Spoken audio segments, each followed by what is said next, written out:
아모스 예언서의 말씀입니다. 그 무렵 베테의 사제 아마츠아가 아모스에게 말하였다. 선견자야, 어서 유다 땅으로 달아나 거기에서나 예언하며 밥을 벌어먹어라. 다시는 베테에서 예언을 하지 마라. 이곳은 임금님의 성소이며 왕국의 성전이다. 그러자 아모스가 아마츠아에게 대답하였다. 나는 예언자도 아니고 예언자의 제자도 아니다.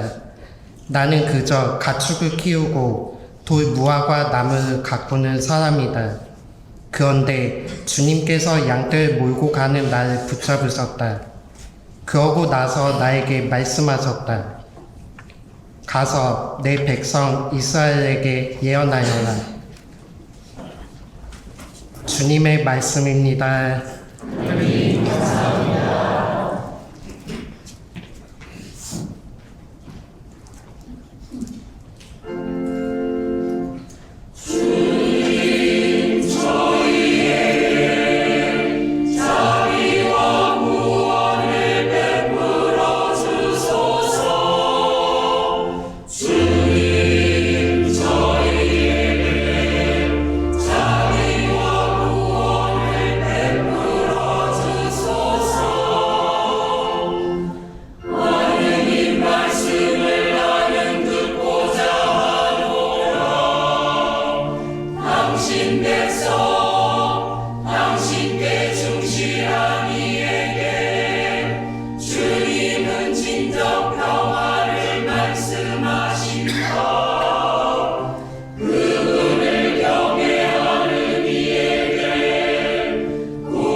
사도 바오로의 에베소서 말씀입니다. 우리 주 예수 그리스도의 아버지 하느님께서 찬미 받으시기를 빕니다. 하느님께서는 그리스도 안에서 하늘의 온갖 영적인 복을 우리에게 내리셨습니다. 세상 창조 이전에 그리스도 안에서 우리를 선택하시어 우리가 당신 앞에서 거룩하고 힘없는 사람이 되게 해 주셨습니다. 사랑으로 예수 그리스도를 통하여 우리를 당신의 자녀로 삼으시기로 미리 정하셨습니다. 이는 하느님의 그 좋으신 뜻에 따라 이루어진 것입니다. 그리하여 사랑하시는 아드님 안에서 우리에게 베푸신 그 은총의 영광을 찬양하게 하셨습니다. 우리는 그리스도 안에서 그리스도의 피를 통하여 속량을 곧 죄의 용서를 받았습니다. 이는 하느님의 그 풍성한 은총에 따라 이루어진 것입니다. 하느님께서는 이 은총을 우리에게 넘치도록 베푸셨습니다. 당신의 지혜와 통찰력을 다하시어 그리스도 안에서 미리 세우신 당신 선의에 따라 우리에게 당신 뜻의 신비를 알려주셨습니다. 그것은 때가 차면 하늘과 땅에 있는 만물을 그리스도 안에서 그분을 머리로 하여 한데 모으는 계획입니다. 주님의 말씀입니다.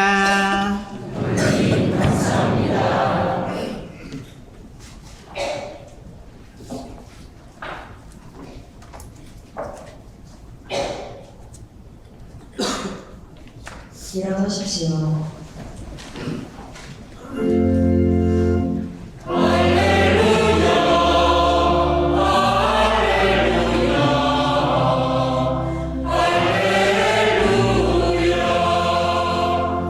우리 주 예수 그리스도의 아버지, 저희 마음의 눈을 밝혀주시어 부르심을 받은 저희의 희망을 알게 하여 주소서.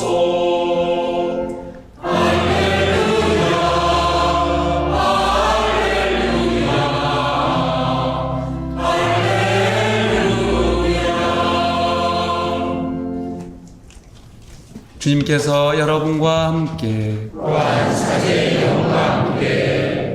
마르코가 전한 거룩한 복음입니다.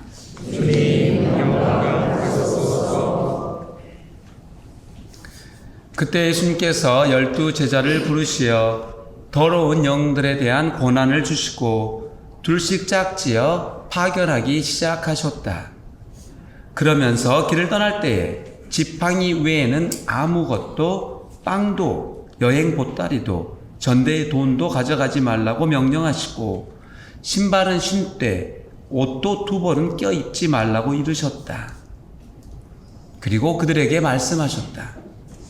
어디에서나 어떤 집에 들어가거든 그 고장을 떠날 때까지 그 집에 머물러라.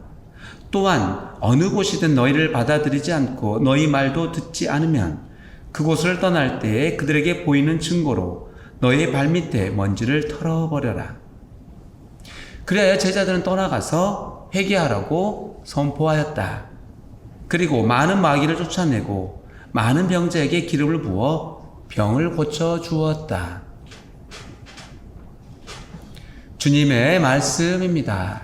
그리스도 주님 찬미합니다. 앉으십시오.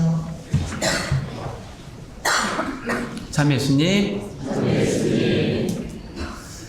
지난 주일에도 많은 분들이 10시 반 교육미사에 오셨고 빈자리가 없었는데요. 오늘도 똑같습니다. 그래서 생각해 보았습니다. 왜 그러는 것일까? 생각을 해 보았는데 제 나름대로의 답을 찾았습니다.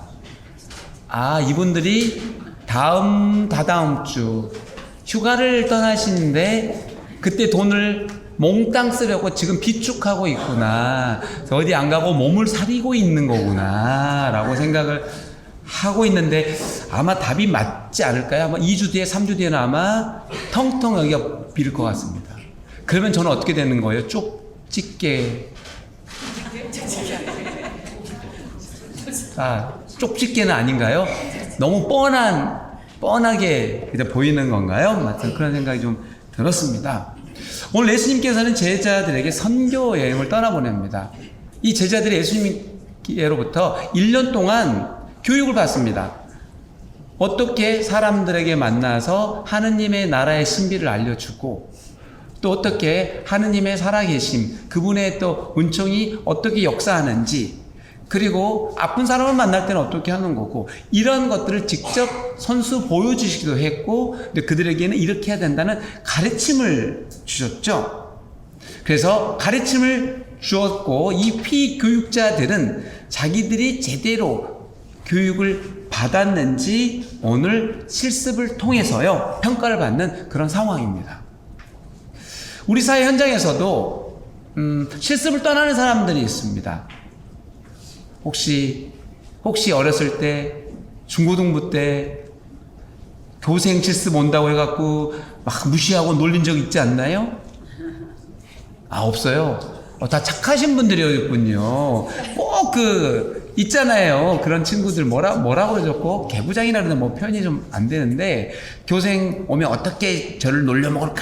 그래갖고 연구하는 친구들이 저 주위에는 좀 있었거든요. 그래서 막 그랬었는데, 교생은 교육 실습생의 줄임말입니다. 그래서 교생 이렇게 부르고 있는데요. 4학년 1학기 때 필수 과목으로 이 실습을 떠나야 됩니다. 또 누가 실습을 갈 것 같습니까? 국군 간호사관 학교가 있습니다. 간호사관 학교가 있습니다. 거기도 똑같이 4학년 1학기 때 실습을 떠나게 됩니다. 또 누가 실습을 갈까요? 신부들, 신학생들도 실습을 떠납니다. 부재 실습. 진짜입니다, 진짜입니다. 그래서 사제품을 받기 전에 이 사목 현장에 가가지고 한 달 동안, 저는 이제 미국에서 이제 6개월 했던 것 같고, 한국 저 인천교구는 한 달, 여름방학에서 한 달 하고 있는데, 이제 사목 현장으로 갑니다. 그래서 내년에 이제 신부가 되고 나서 맞닥뜨릴 상황을 미리 이렇게 보면서 배우는 것입니다. 우리 신학생들도 그러니까 실습을 한다는 것이죠. 또 누가 실습을 할까요? 고등학교 3학년이요. 실업계고. 지금은 이제 실업계고라고 하지 않고요, 직업계고라고 이렇게 부릅니다. 그 학생들이 고3 때 이제 실습을 떠나기도 합니다. 실습을 하는 이유는요, 학교에서 배운 지식과 기술을 향상시키기 위해 실전 현장에서 이 슈퍼비전을 받으며 각 분야의 실천을 통해 경험을 쌓는 데 있습니다. 그래서 실습을 하다 보면 내가 뭘 잘하는지 알게 됩니다. 반대로 내가 뭘 좀 잘 못하는지도 알게 됩니다. 여러분은 어떠시겠어요? 내가 잘하는 걸 더 잘하는 쪽으로 쭉 밀고 가시겠어요? 아니면 못하는 걸 좀 극복해서 약점을 보완해서 더 세게 가보실래요? 어떠실래요? 둘 다요? 둘 다 할 수 있는 여력이 있을까요? 쉽지 않은데요. 저는 학생들에게 교단에 있을 때 그렇게 가르쳤습니다. 못하는 것은 가성비가 안 나온다. 무슨 말이냐면, 내가 잘 못하는 것을 잘하게 하기까지는 가성비가 안 난다고. 노력 대비요. 노력을 100시간 했는데 별로 좀 향상되지 않습니다. 하지만 내가 잘하는 것은요, 1시간만 투자하면 알아서 잘합니다. 그래서 학생들에게는 가성비가 좋은 걸 하자. 그래서 못하는 건 포기하자. 네가 잘하는 걸 한번 밀고 가봐라. 그래도 먹고 사는데 아무런 문제가 없다. 저는 그렇게 여겼습니다. 여러분 지금 어떠세요? 여러분이 잘하고 있는 일 하고 계세요? 아니면 먹고 살려고 잘하고 있는 것이 뭔지 못하는 건 뭔지 그냥 몰라 그냥 막 하는 거예요? 어떠신 것 같아요? 잘 모르시겠어요? 저는 어떤 것 같아요? 저는 제가 잘하는 걸 하고 있는 것 같아요? 아니면 잘하지 못하는 걸 막 억지로 짜가면서 하고 있는 것 같아요? 그럼 저는 천직이네요. 예, 천직. 하늘에서 내려오신, 네, 천직이군요. 운이 제가 참 좋습니다. 오늘은 제가 여러분 밥을 다 사겠습니다. 근데 어디 가서 사드려야 돼요? 어디 가야지 이 많은 분들을, 어느 식당 예약할 수 있나요? 250명 예약할 때 있나요? 청라에? 아쉽네요. 아쉽네요. 장소만 있었으면 진짜 제가 오늘 기분이 너무 좋아가지고 그냥 사드렸는데 이거 안 되겠군요. 나중에 한번 좋은 기회를 마련해 보도록 하겠습니다. 자, 예수님의 제자들은 선교 여행을 떠난 거고요. 저희는 곧 여름 휴가를 떠나게 되죠. 국내 여행을 가신 분도 계시지만 해외로 떠난 분들도 계실 겁니다. 그렇다면 여러분들이 짐을 싸지요. 캐리에다 뭐 여행지에 가서 구하기 어려울 것 같은 것, 미리 좀 필요할 것 같은 거를 좀 생각했다가 짐을 싸게 됩니다. 자, 여권 빼고요. 뭘 싸야 될까요? 제가 딱 보니까요, 딱 보입니다, 눈에. 약통을 먼저 챙길 것 같습니다. 약통.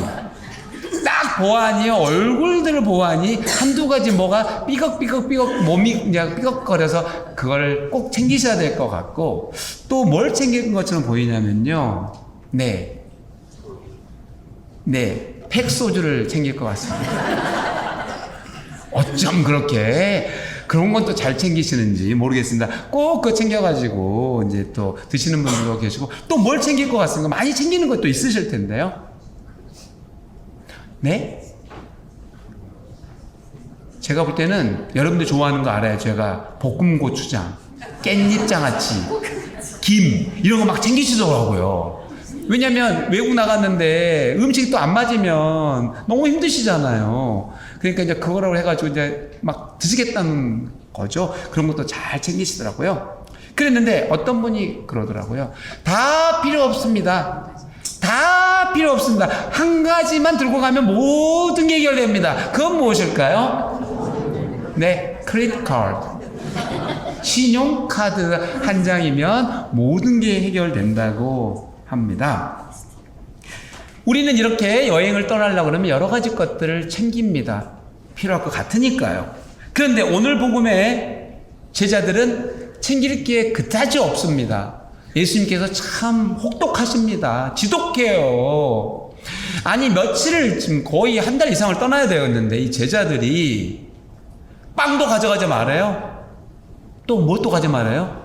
돈도요. 또 뭐? 여행 보따리도 가져가지 말아요. 딱 하나만 가져가래요. 지팡이.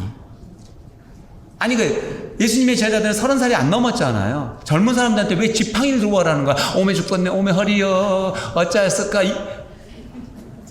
지팡이는 왜 들고 가라 했을 것 같아요? 맞춰보세요. 왜 지팡이를 들고 가라 했을까요? 가서 도둑놈 만나면 그냥 후리치라고요? 뭐였을까요? 네, 들짐승들을 만나면 호신용이었습니다. 자, 그리고, 진짜 힘드실 때 이제 등산 가신 분은 알아요. 트레킹 하신 분들은 이 스틱이 얼마나 좋은지를 아십니다. 네, 오래 걷다 보면요, 이 지팡이가요, 네, 도움이 됩니다. 그래서 지팡이를 가져가라고 한 것이죠. 자, 그럼 이제 여러분의 상상력을 이제 동원할 시간입니다. 제자들은 지팡이 외에 아무것도 없이 빈몸으로 자기가 모르는 낯선 고장을 떠나 선교 여행을 가고 있습니다. 그들 앞에 닥칠 어려움은 어떤 것들이 있을까요? 상상을 한번 해보세요. 상상이 어려움은 여러분이 무전여행을 갔었을 때, 가신 기억이 있으면, 아니면 내가 당장 무전여행을 떠난다 그러면 어떤 어려움이 있을 것 같습니까? 배가 고파 죽죠. 근데 돈도 없습니다. 그러면 끼니는 떼어야 되는데 어떻게 떼어야 될까요? 바로 구걸을 해야죠. 빌어 먹어야 됩니다. 모르는 집 가서 아줌마, 제가 배고파 죽겠는데 돈이 한 푼도 없어요. 저한테 밥 좀 주시겠어요? 빌어 먹어야 돼요. 또 뭐가 필요해요? 잠잘 곳이 필요하잖아요. 저 하루만 재워주면 안 될까요? 그래서 제가 아시는 예수의 신부님이 진짜로요, 2달 동안 무전여행을 하신 거예요. 수도에서 보낸 거예요. 그 수아님은 어디서 주무셨을까요? 돈을 주고 잘 수는 없습니다. 돈을 받지 않는 곳에만 이제 잘 수 있는데 제일 많이 잤던 곳을 저한테 알려줬습니다. 어디일까요? 여러분 아셔야 되는데 여기 도시는 없습니다. 그런 게. 자, 어디요? 노인회관이요. 마을회관이요. 이장님, 제가 불쌍한 사람인데요, 돈이 없어요. 오늘 하루만 여기 마을회관에서 자면 안 될까요? 그래서 거의 거기서 주무셨대요, 세상이. 그 이야기를 하더라고요. 잠잘 곳이 또 필요하고, 또 씻어야 되고, 이 어려움이 있습니다. 하지만 제가 볼 때 가장 어려운 거는 제자들에게 이거였을 것 같습니다. 너무 힘들어서 중도 포기하고 싶은 마음. 여러분 그런 적 없으세요? 어디 갔다가 끝까지 못하고 너무 힘들어서 중간에 돌아온 적 없으시냐고요? 아마 있으실 거예요. 제자들도 그랬을 것 같습니다. 너무 힘드니까 이제 집에 가자. 스승님이 뭐라고 욕해도 나는 못해 먹겠어요. 힘들어서 못해 먹겠어요. 그냥 말하자. 그랬을 것 같습니다. 하지만 예수님께서는 이 모든 것을 이미 예상하고 있으셨죠. 그래서 이 모든 시련을 이겨낼 수 있는 방책을 줬는데, 첫 번째는 흔들리지 않는 믿음을 주었고요. 두 번째는 그들이 그 어려움을 넘어서서 갖게 되는 능력을 통해서 얻게 되는 성취감을 줬습니다. 그것이 바로 뭐죠?